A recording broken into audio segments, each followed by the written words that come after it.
Welcome back to Vigor. It's your boy, Stealth Jet, leader of the JSS. In one of my previous videos, I talked about the biggest killer in Vigor.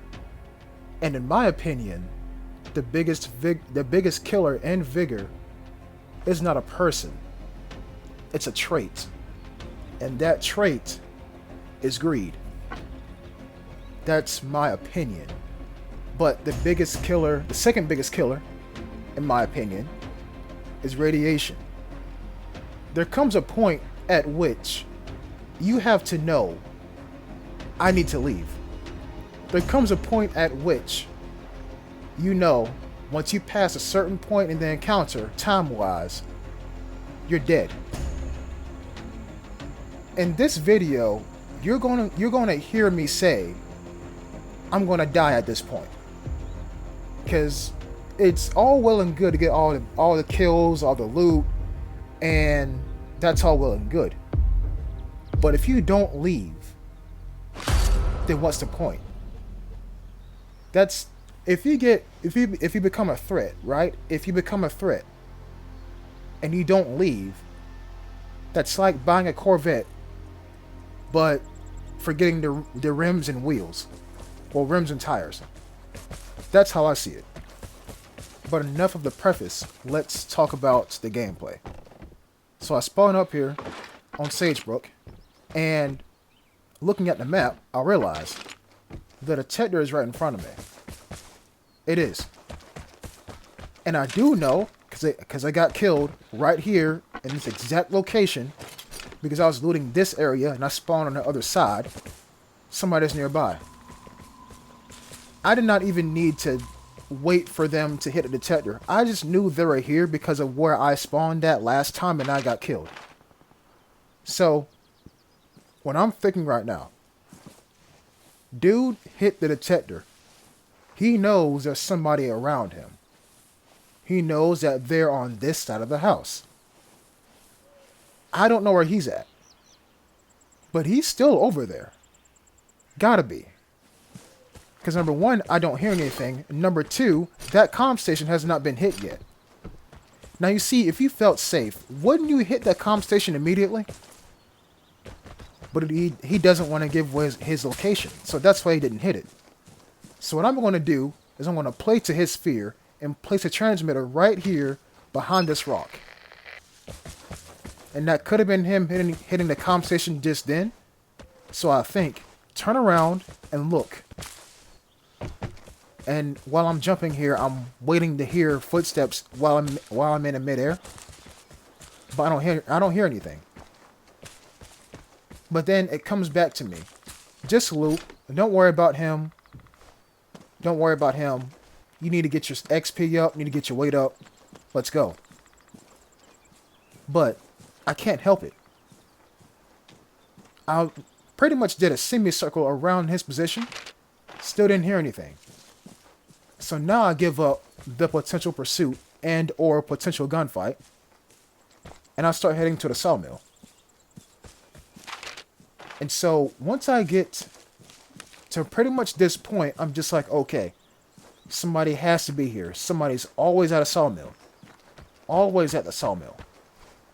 So I'm going to jump the guardrail and pretty much look in that general direction where the train is and see if I hear it and or see anything. But I'm at 100% as I walk past never mind, I get it. I'm pretty much like full on loot mode. Trying to get some XP up. Close the door behind me. Good. House clear it out. Close the door once again. And now I'm moving. And so what I'm thinking is that the guy may still be up there, right?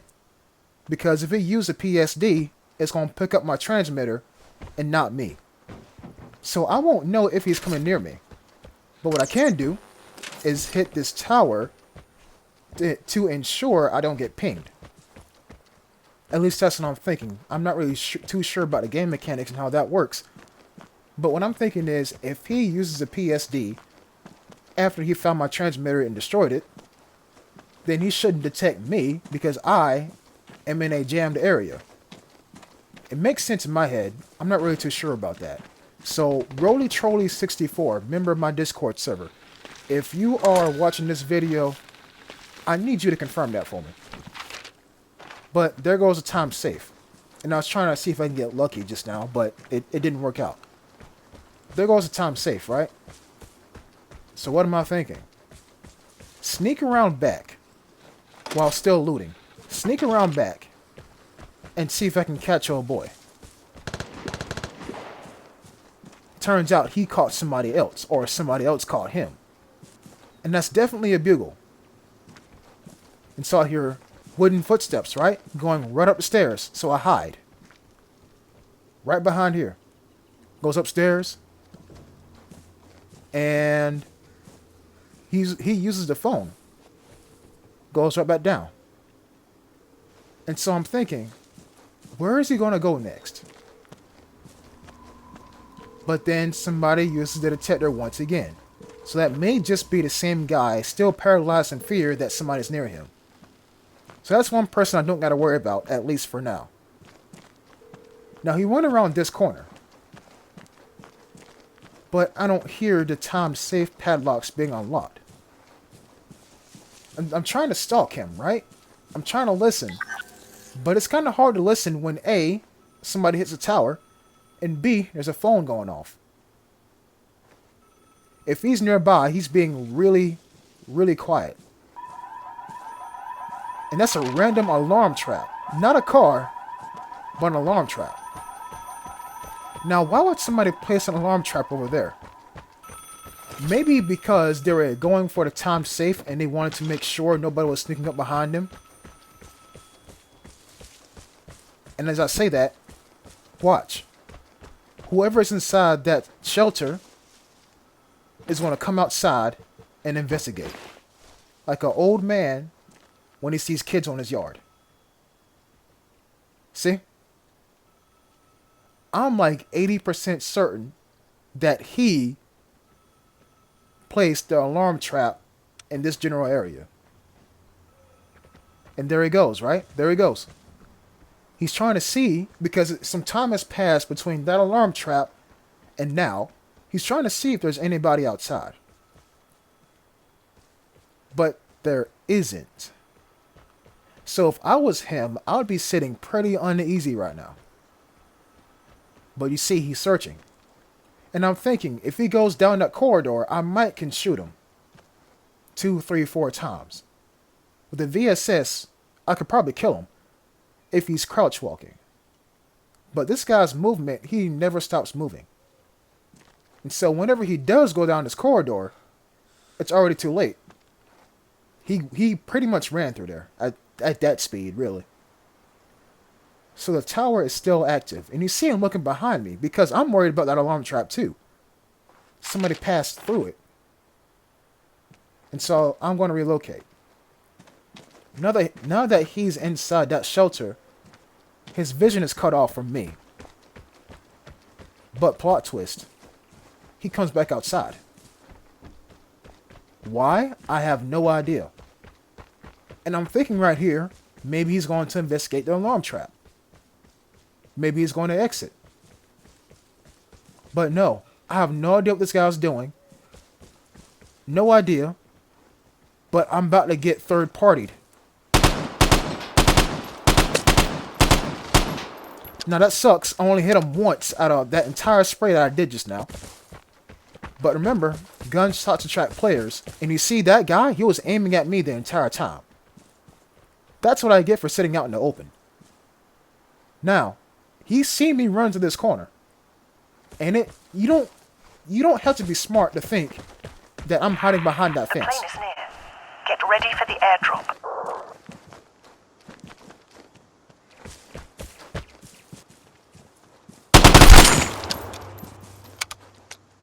Okay, now that's all well and good. But remember, third party. You see, I want to loot him without exposing myself, so I had to do it this way. Food, fake glint, ammunition for the para. Now, I don't take the ammunition for the para because the guy's still around here. Now, I don't know if he can hear it, but he's on metal. He's stepping on metal. And so what I have to do is conceal myself from his line of sight. Because from how it sounded, he's walking on metal. Not crouch walking, but walking. So he has a pretty good view of this entire ridge. So now it's a challenge. I gotta make sure that I keep my body at least behind this ridge line of rocks. And then this like hill of dirt, earth or whatever, and sneak up on him. And you see, right there, he was expecting me to pop up and loot that body. I'm not that naive. I used to be, but I'm not that naive. And so I'm going to set myself up for the perfect ambush. And you see, he's right there. He's standing up. Easy headshot. And you see, two things went wrong. One, I put my weapon from single to full auto. Rewind the video. I changed it to the wrong firing mode. Two, he ducked for no reason. No reason. If he didn't duck at that precise moment, that would have been a second kill. But now he knows my approximate direction of fire. And so, do you think he's still in that tank car? As I take the para and the ammunition, they're fucking going to need it now. I mean, do you think he's still there? The answer is no. He's actually around this. He's actually around this rock right here. Watch this.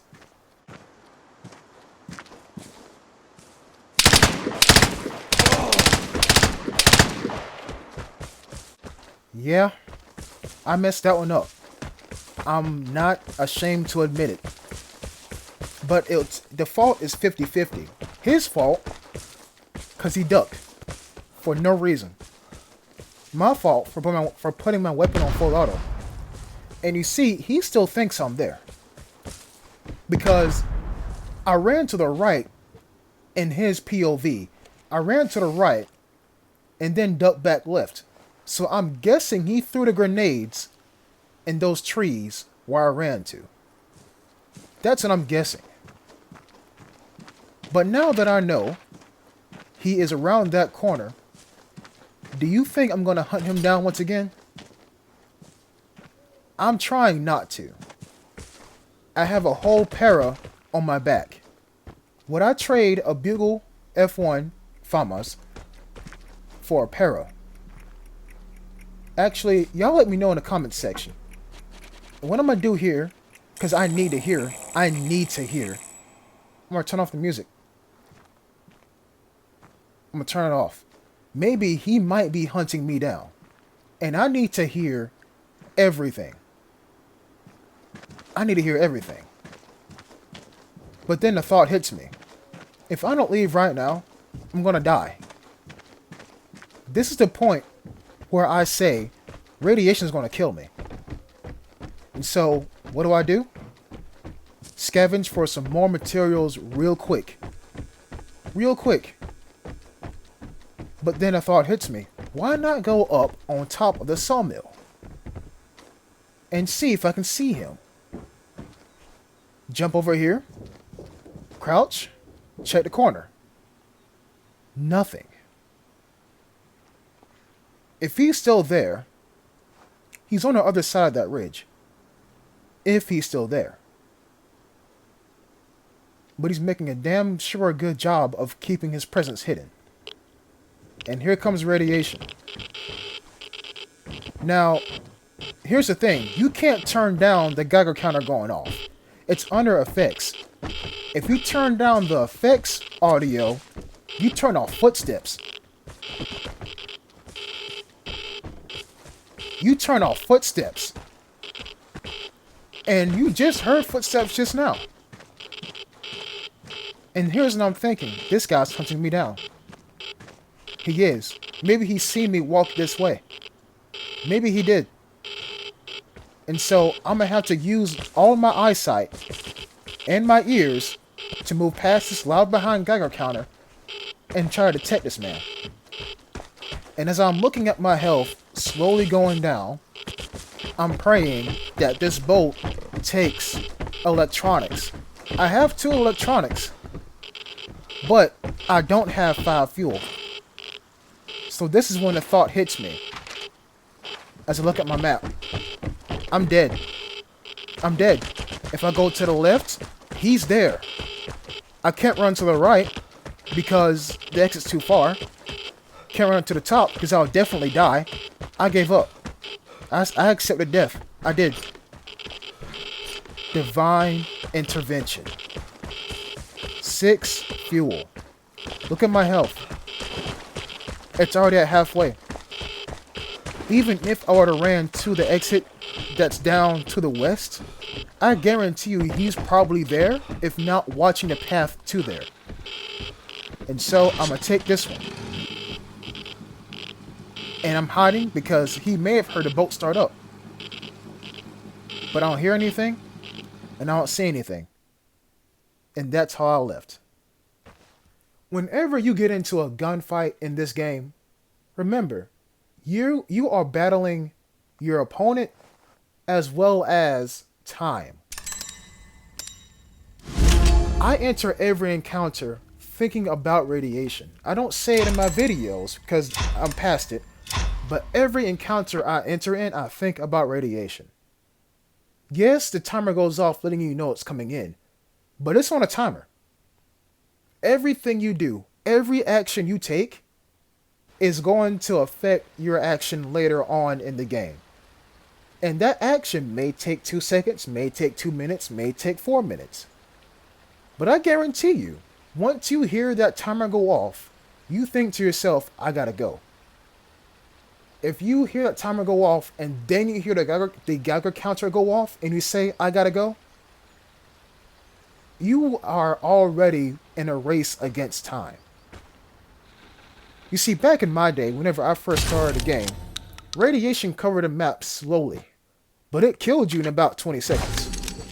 And now y'all got the easy radiation, where it covers the map quickly, but it doesn't kill you as quick. So that's why I say, every action you do, you gotta think about. Every action. And yes, I realize I still have my weapons on my back, but I'm gonna take them off. I hope y'all enjoyed this encounter. And remember, the biggest killer, in my opinion, in Vigor, is greed. If I would have hunted that guy down, I would have died. I'll catch y'all next time. Peace.